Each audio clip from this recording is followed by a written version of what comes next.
Pensamiento del día miércoles 9 de julio. Mirar más allá de nosotros mismos. Para amar, el cristiano tiene que hacer como Dios. No esperar ser amado, sino amar primero.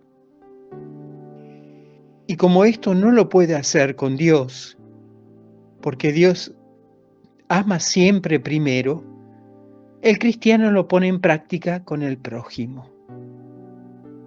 San Juan, después de haber dicho que Dios nos ha amado, no concluye, como habría sido lógico, que si Dios nos ha amado, nosotros como contrapartida tenemos que amarlo a Él, sino que dice: queridos míos, si Dios nos amó tanto, también nosotros debemos amarnos los unos a los otros. En efecto, solo porque la caridad es participación en el ágape de Dios, podemos ir más allá de los límites naturales y amar a los enemigos y dar la vida por los hermanos. Por eso, el amor cristiano es propio de la era nueva y el mandamiento es radicalmente nuevo e introduce en la historia y en la ética humana una novedad absoluta.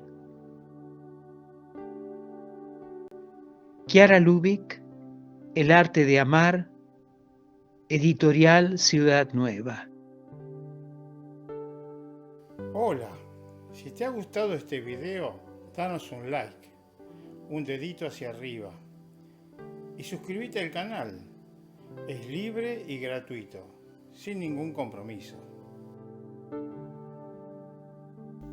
Palabra de vida, julio de 2025.